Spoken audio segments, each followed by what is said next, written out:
welcome to another conversation with a female founder who's created their own unique blueprint for business success.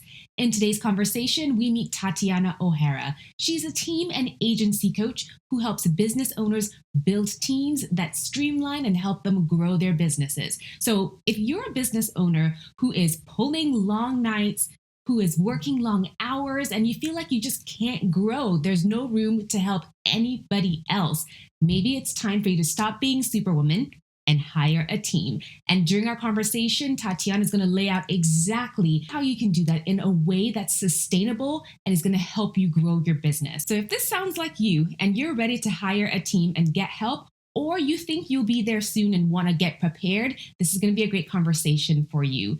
Before we jump into the conversation, don't forget to subscribe and hit the notification bell so you don't miss our next conversation. Okay, let's jump into it. Tatiana O'Hara, welcome to She's Off Script. Thank you for being here. Yes, thank you so much for having me. So for any of our listeners who haven't come across you before, could you share who you are and what you do? Yes, absolutely. So like you said, my name is Tatiana O'Hara, and I'm an agency and team operations coach. And so basically what that means is I work with 6-figure and even approaching 7-figure entrepreneurs to help them really begin to build out their team in a way that is going to support their overall vision, right? Refining kind of what the inside of the business looks like, refining your offers, making everything as scalable and sustainable as possible. That way, when you bring your team in, they're extremely effective and efficient. They're not really stepping on top of each other. Nobody's, you don't have 3 people doing the same role. So really just refining what the inside of the business looks like to support the growth. Because I find that a lot of people, we focus on sales and marketing and making more money, but there's not a whole lot of focus around, okay, but how do I sustain this? So that's where I come into play. That's what I do. Nice. So how did you get to the point where you're now helping teams and agencies scale? Yeah, so right after college, I studied operations in college, and then right after I went into corporate as a district manager for a popular grocery chain, did that for a little under 5 years. And so essentially I was responsible for the overall operations of 5 very high sales volume stores in the metro Atlanta area. And so I didn't have an office that I went into every day. I was in my stores. Every single day I'm on rotation going to different stores. And I had to essentially make sure that they were hitting their KPIs, that the stores looked good, customers were happy, the employees were happy, so on and so forth. And when I initially came in, things were kind of a mess, right? My managers were working 15, 16-hour days. The staff was overworked. The stores looked terrible. We weren't hitting our metrics. And so I really had to put on my leadership hat and figure out, what's the problem? How can I fix this? And so long story short, over the course of about 4 years, I had to teach my managers how to become better leaders and to optimize their team so that the team could do their job, I could do my job, my managers could do their job, and ultimately, we started to see explosive growth, right? Sales volume was up 20%. We reduced turnover by about 30%. Employees were happier. Managers were able to go home and be with their families at the end of their shift. And so doing that while also being online, at the time I was just kind of like a business coach, right? I'm going to help you start a business. But I started to realize that the same things my managers were struggling with, online entrepreneurs needed that too. Because in corporate, we have all this structure and we hate it, right? We think structure is terrible, but then we get into entrepreneurship and it's the complete opposite. And so I'm kind of bringing that structure from corporate into entrepreneurship, so to speak. Nice. And really what you were describing as the before state of your managers is what a lot of entrepreneurs are doing today. Some of us start out as solopreneurs and you're burning the midnight oil and you're doing it all and not realizing that what you're doing is stunting your growth. So Today, I really want to delve into how we can see that transformation for ourselves by hiring the right people to help us grow. Yes, I love that. First and foremost, how do we know when we're ready to make our first hire? So a couple different ways that you can kind of diagnose this. So the first thing I want to say that I don't think enough people talk about is that you need to be at a point in your business where you're making consistent revenue. If you are just starting out in business and you make maybe $500 one month, nothing the next month, $1,000 the next month, and it's kind of up and down, your primary focus right now should be creating a sales system that works and getting a consistent influx of clients, right? Once you've established that consistent revenue, honestly, it's whenever you want to hire, right? Whenever you decide that you want help so that you can step away from a specific part of the business.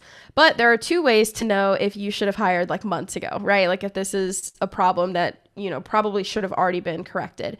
So one way is that you're approaching burnout, right? You are working endless hours. You feel like, you know, there's just not enough hours in the day. You find yourself doing a lot of the tasks that you're not good at and it's slowing you down. That's one way you can tell like it's time to insert other experts on your team that can take some of those things off of your plate.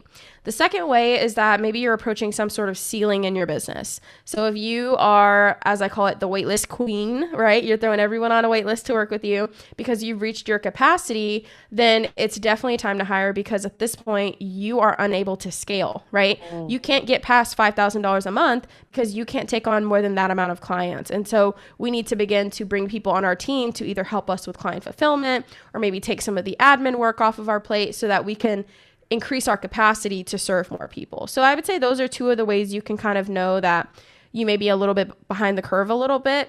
But like I said, as long as you're making that consistent revenue and you're at a point where you're ready to, you know, kind of stop trading time for money, then you can go ahead and make that proactive decision to bring someone onto your team. I also feel like the online business world has a lot of players. So maybe you can break down the differences between all these players. For example, what's a VA and what should we expect them to do for us, or versus an OBM versus a coach, or maybe any other team members that your clients tend to hire?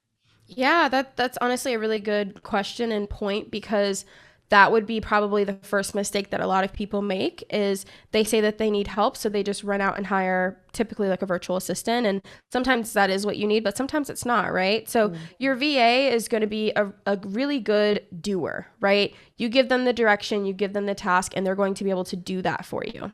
However, we should not be relying on our virtual assistants to help us with strategy, right? That is a kind of higher level thing. Not to say that your VA is not capable of doing strategy, but it's kind of unfair for us to expect that of them, right? Especially if that hadn't been outlined in the agreement. And so that's when you're looking at more higher level leadership, right? So maybe that's like an operations manager, a project manager, maybe sometimes an OBM, which not everyone needs that, but someone who can do more of the higher level things. And so these three roles, ideally, you as the CEO, you create this strategy, and they can help you with refining the strategy. They can help you with creating that implementation plan and then going out and delegating to the rest of your team and just overseeing the project as a whole, right? So for example, like a launch, a project manager would be a really good person to have on your team to oversee the details of your launch to ensure things are happening the way that they should. Then of course you have like marketing assistants. So maybe like a social media manager who can help you with engagement on your social channels, creating content, doing hashtag research, and just kind of staying abreast to like all of the good trends, like as far as Reels and TikTok goes. And then if you run some sort of agency style business, client fulfillment assistants are very popular. Now you might not call them that. Maybe you'll call them like an account manager or something like that. But let's say you run a social media management agency and you want to be able to take on more clients. Maybe what that would look like for you is having additional client fulfillment assistants who can take on some of those clients for you. So maybe every person on your client fulfillment team can be responsible for 4 to 5 clients and they manage their own clients. So I would say those are like, what was that for? So the virtual assistant, some sort of leadership operations role, social media, and client fulfillment. I would say those are probably like the most common ones that I see. But I will say sometimes you'll have people on your team or need to hire someone, but it doesn't have to be like a long-term thing, right? Maybe you hire someone for a one-time project to come help you clean up your back-end systems or to help you refine your client experience or to help you launch a podcast, but you don't always have to have these people on your team, you know, long-term. See, I think we really needed that lay of the land because people oftentimes will hire the wrong person. They will hire a coach, hoping that the coach is going to help them with implementation, whereas the coach is there to help them answer questions for themselves. They're there to give you Right. tools, right? Mm-hmm. That's a good first step. Absolutely. And also, I would say like having a coach, I didn't even like really touch on that, but that's kind of like the highest level strategy person you can have on your team, so to speak, because they're going to see the things that you don't. They're kind of like 3 steps ahead of you, right? And so you work with a coach, you get really good direction and just overall like, yeah, just direction, right? And then you can bring that back to your team, refine it based on what you guys have going on, and then go out and implement, as you see fit. So yeah, I think having a coach on your team is probably one of the most impactful things that you can do as an entrepreneur, because we always need to be in learning mode, right? Mm-hmm. And earlier you mentioned a couple ways we can know if we've waited too long to hire.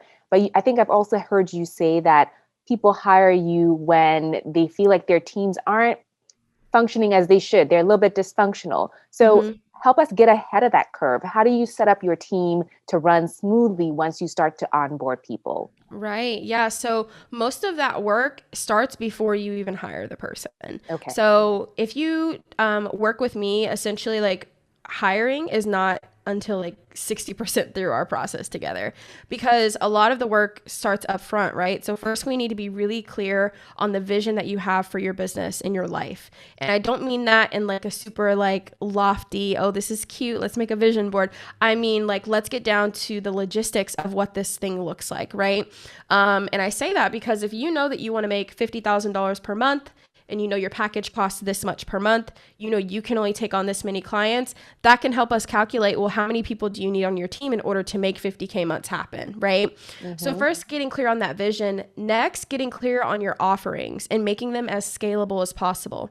A lot of us want to hire help because we're overwhelmed, but the reason why we're overwhelmed is because we don't have boundaries with our clients, right? We allow them to send us Voxer messages all hours of the night and we're trying to reply to them. Or, we have no structure for the way that we have calls with our clients. So sometimes they run 1 hour, sometimes they run 3. And so you think you need a team to help you, but in reality, you need to create structure at the ground level. And so we spend a lot of time refining those offers and making them as scalable as possible. Mm-hmm. Then can I ask you, at that point, do you find that you get pushback from the people you're working with because they're like, nah, let's get straight to the point. I came here to, for help to hire people. Right. Do you get pushback for when it comes to working on the groundwork? So I think when I first started, I did, but it was just like a lack of understanding. Like what I do, honestly, I feel is very unique, because there are going to be people that help you hire and help you lead your team. There's going to be systems people, but there's no one that's really kind of bringing it all together. Mm-hmm. But I find now that people, they trust my process because they've seen it. They've seen that it works for other people. And a lot of times when people come to me, they're just so ready for this thing to feel good again. They're just ready for business to work, that they're like, I trust you. Like, whatever we have to do, let's just do it. So yeah, I definitely think that was something that kind of grew over time. But once we really like refine your offers, then it becomes clearer who you need on your team in order to make that happen and exactly what they're responsible for. Because now that we've refined your offers, we can go through the step-by-step process of how you make your business happen. And we can figure out and make sure that every step of the process is delegated to a warm body, not just relying on some automation, but even if it's, even if we have this thing going through an automation, who manages the automation, right? Mm-hmm. And so that is how you can be proactive, right? Is doing that work first and making sure that you are extremely clear on exactly what they should be doing, because that is where the friction comes from. It's never really that my clients don't know how to lead their teams or that they're struggling with like the soft skills. It's more so they don't have the structure in place. So there's a lot of tension and now they don't know how to deal with the friction. But if the structure was there wouldn't be that tension. I'm not sure if that no, absolutely makes sense. So then I feel like you need to maintain the structure that, right, to maintain the structure that you brought in. So what would you recommend as far as ongoing maintenance? Because sometimes your business grows, you add on new processes, you add on new products, and then you find that there's scope creep on the set of responsibilities that individuals on your team have. So how do we manage that? So when it comes to kind of maintaining the structure that you've created within your business, it's all about, one, establishing that boundary, but enforcing the boundary. So creating some SOPs or processes around how you handle scope creep. One, it allows you to not feel fearful when you have to handle that because you have a set process for how to do it. But then also people on your team can help you with that, right? And so what that can look like is, I'll give you an example. I'm in a program right now where the support is through the Facebook group. And if you have a question, you have to submit it the night before the call is by midnight in order to have your question answered, right? And so one time I sent a DM to the particular coach that runs this program, and I got a message back from her team saying, hey, Tatiana, thank you so much for reaching out. If you don't mind, will you just submit this question on your form? That way your coach can really answer it to the best of her ability.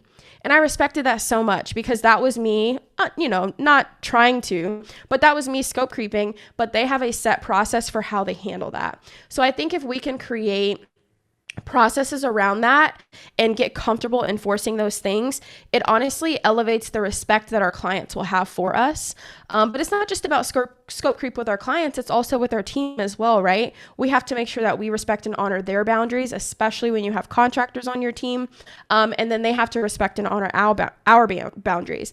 And ways that we can do that is clearly communicating that throughout the onboarding process and walking the walk, right? A lot of times we will cross our own boundaries, and that invites the other person on the other end to then cross that boundary right back. So as long as we honor the boundary and we have a process for how we're going to communicate when the boundary has not been honored, a lot of times it's much easier than you think to kind of manage that. Now, don't get me wrong. You're going to have clients that are just straight up disrespectful, right? They don't care. They think the world revolves around them. But then that's the beauty of being an entrepreneur. You can decide to let clients go, right? If people are not respectful of the boundaries that you've created, then you can kind of make decisions from there. Absolutely. Now, you said something else that is a buzzword when it comes to building a team, which is onboarding. Mm-hmm. And even in the corporate space, a lot of big corporations do not have a handle on this. Yes. So how would you recommend entrepreneurs or small business owners prep themselves and create an onboarding process that's not going to increase the turnover rate that they have with their contractors and new team members? Yes. So onboarding is actually where we lose most people, right? Because we have created this beautiful job description. We've had this great interview process, and we have pitched ourselves to just be this phenomenal company that's so together, right? Mm-hmm. And then they get in and they're like, what is this?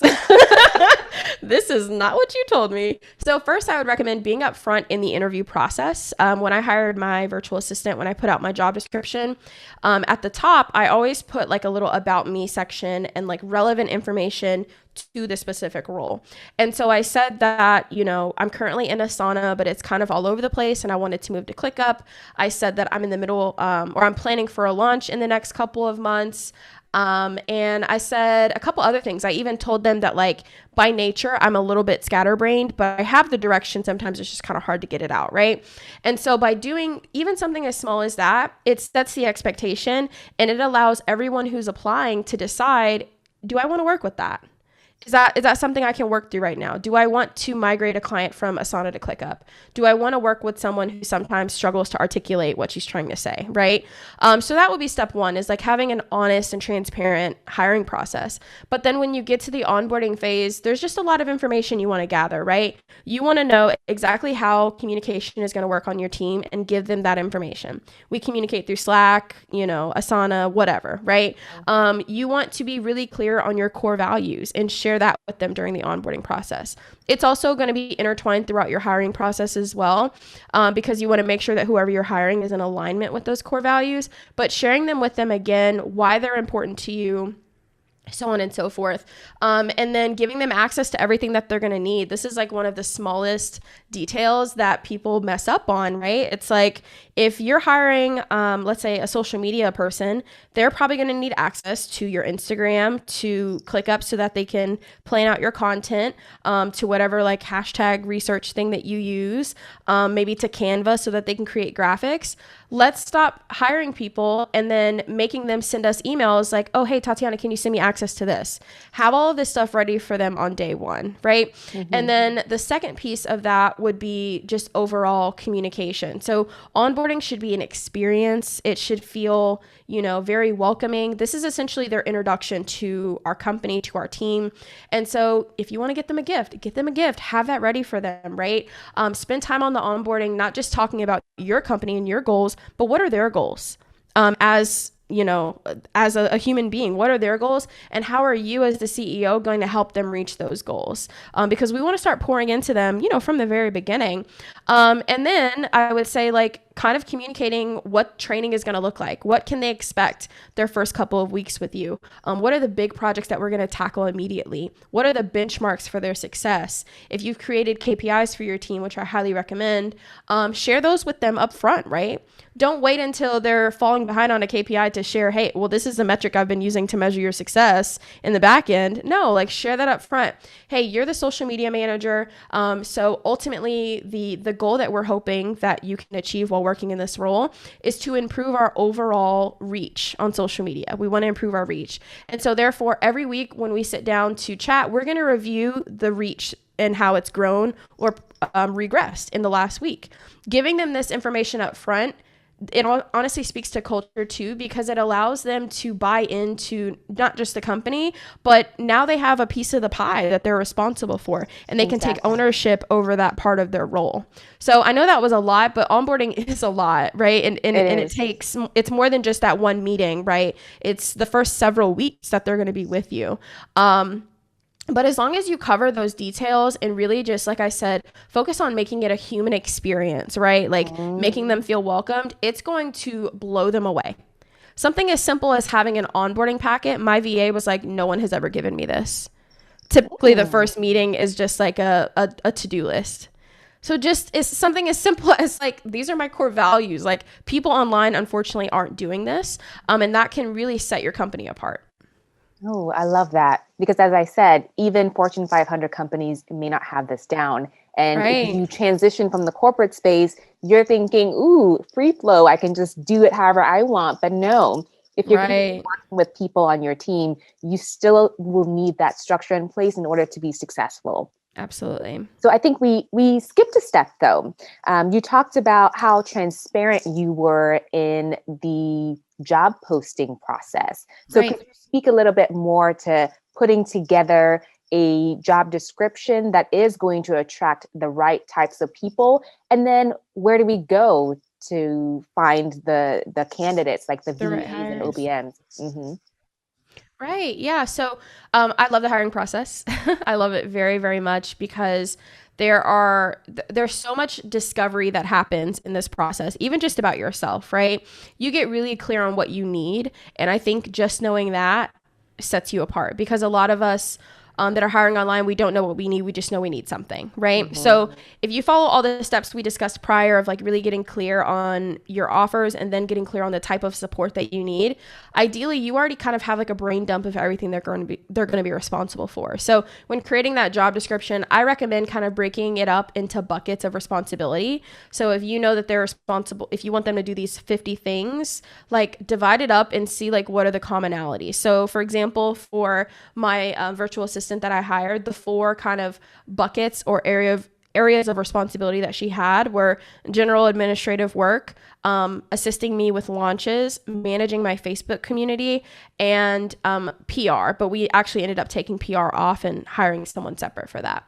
And so in my job description, I can clearly lay out in these 3 bold points, you'll be responsible for the following things: general administration, launch assisting or project management, and Facebook group management.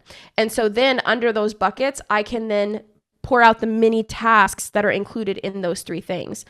But what that does is it gives them, even just from a visual perspective, when you're reading it, it's so clear, oh, these are the 3 main things that I'm going to be doing when I work with Tatiana, versus giving them this super long bullet point list of a bunch of random things, because then it looks like you just want them to be a catch-all. Mm-hmm. Right. And so that's one part of the job description. You also want to have a little bit about you, about your company. I just like to share relevant information about me, like I said earlier.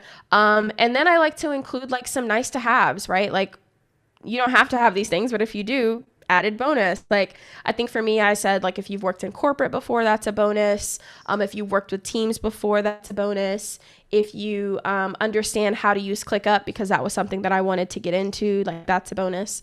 But just kind of being really clear in the job description about exactly what they can expect when they come on board and work with you. That would then lead to the application. So maybe at the bottom of this job description page, you have a button to the application. Mm-hmm. So they fill out the application based on whatever questions you wanted to ask them. I recommend, of course, just like an even mix. So some operations questions, like, tell me about your experience with this, tell me about your experience with that. But then also maybe you want to ask some more like interpersonal questions, like, tell me how you best work in a team, or whatever the case is. I also like to ask a question geared around like your favorite personality assessment. So for me, I love to use the Enneagram, but I know some people will use like human design or Myers-Briggs or something of that nature. This isn't to exclude anyone or to disqualify anyone, but it gives you a little bit of a further insight into the candidates that you're looking at, and you can kind of understand them from that level too. Then of course, we're like just super condensing this right now. But then you want to post the job description wherever your your ideal team member is hanging out, right? So if you're looking for, let's say a Facebook ads manager, then some obvious places that you would look for a Facebook ads manager would be Facebook, maybe Instagram, maybe LinkedIn, maybe Indeed, that kind of thing. But we want to post the job description where the most relevant people are kind of hanging out. Facebook groups can be a great place, but I know a lot of us that, maybe we're looking for full-time help. We don't necessarily want to hire within the circle of entrepreneurship. And so then you can kind of branch out, right? And go to some of the more traditional job sites. And then there's a lot of like staffing services where you can kind of pay a fee to host your job description there, and kind of get candidates in that way. So yeah, that's kind of how I would create the job description, the application, and then lead that into posting it in the most relevant place for the person that you're looking for. So it takes a lot to make the jump from I'm doing everything by myself to now allowing myself to release the reins to someone else. So talk to me about the mindset shift that a lot of your clients need to go through in order to really successfully use your services. Yeah, a couple things. So the first one I think would just be the mindset shift of I can't do it all and I'm actually not supposed to. Like, I think especially when you start a business online, we think that the amount of work that we put in equates to our worth, equates to our success, equates to how much money we can make. But it actually is not true at all, right? Mm-hmm. Like, yes, you do have to work hard. You have to have a good work ethic. But I think sometimes that wording, that verbiage can be kind of toxic because it almost implies that we have to do it all by ourselves. Yes, you have to work hard, but you can work hard with people alongside you, right? So I think that would be the first shift, is like being willing to admit that I can't do this on my own and I'm actually stronger for it. Like I'm stronger because I admit that I can't do it on my own. Another mindset shift would be, instead of looking at like hires as an expense, looking at it as an investment, right? When you hire someone, ideally, if you've hired the right person, they're going to buy you back some time. They're going to buy you back time that you can then go out and use to make more money for the business, right? Absolutely. To secure more revenue, secure more funds. Or maybe they're going to put you in a position to make more money, right? Maybe you've hired a salesperson who's bringing more revenue into the company. So it's an investment. I spend a little under $1,000 per month on my assistant, like based on the amount of hours that she works. And I don't bat an eye at that invoice. I pay it immediately after she sends it, because the work that she does puts me in a position to be able to make 20 times that much, right? And not only the time that you're going to get back, but you also have to realize the mental clarity that you're going to get back, the sanity that you're going to get back, right? So I think those are two of the biggest shifts. And then the third one would just be like, well, no one can do it better than I can. And I think a lot of times it's like an ego thing. And it's also, we hear our clients raving about us. And so we think we're the secret sauce. We think it's us. And that may be somewhat true, but you have to shift your mindset into realizing that it's your process that gets people results. I use the name of my framework is the recover method. The recover method is what gets people results. The recover method is what helps people escape grind mode. It helps them build an effective and efficient team. I just happen to be the person that's delivering it. And so when my company gets to a point where I need help with delivering that, I'm confident that as long as I hire the right person, my clients are still going to get the same result because the magic is in the process, not in me, right? So yeah, I think those are like 3 of the biggest mindset shifts that my clients have to make. They're all very big mindset shifts though. And it takes a lot of work, and it's not an overnight thing, and you have to maintain it. But yeah, it's like, it's a necessary thing. It's just like, these are the things that are holding you back from getting to that next level.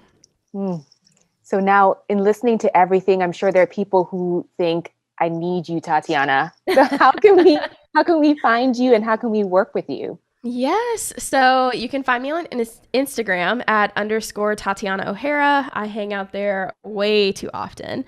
And then if you would like to work with me, you can do so through my program, Grindaholics Anonymous. So it is essentially a 6-month rehab program for entrepreneurs who are looking to escape the grind, right? They're ready to build an efficient and an effective team. Maybe you already have a team, but it's not efficient and effective. And so we will spend 6 months together really going from A to Z, everything that we talked about here today, to ensure that your business is not only set up to build a team, but to be sustainable and scalable over time. And you can apply for Grindaholics Anonymous at grindaholicsAnonymous.com. You can also just check out the link in my bio. And when you apply, if you're approved, I'll also send you access to a free training that's private only for accepted applicants that you can kind of watch in your own time. But yeah, I would love to work with you guys that are listening. So definitely reach out, and we can even just connect in the DMs and chat it up. Oh, I love that. Because for a lot of our listeners, this probably is going to be the year where they go from being superwoman and trying to do it all to actually setting up their team to scale. So I really appreciate you dropping all of your knowledge on us. Of course. Thank you so much for having me. If this conversation with Tatiana has inspired you to launch your own business, consider joining Boss Off Script, which is our membership community for founders who are looking to grow and launch their own businesses. Within the community, you're not only going to get access to on-demand video courses, but also live coaching, masterclasses from guest experts, and a community of like-minded founders who are doing and going through the same things you will be going through as you launch your business. Go to sewajpele.com/community to learn more and to join today. If you would like to listen to the audio version of this podcast, it's available on Apple Podcasts, Spotify, Amazon Podcasts, really anywhere podcasts are available. You can also go back and binge listen from the beginning. All right, on your way out, don't forget to subscribe and hit the notification bell so you don't miss our next conversation with a female founder who's created their own unique blueprint for business success. We'll see you on the next one.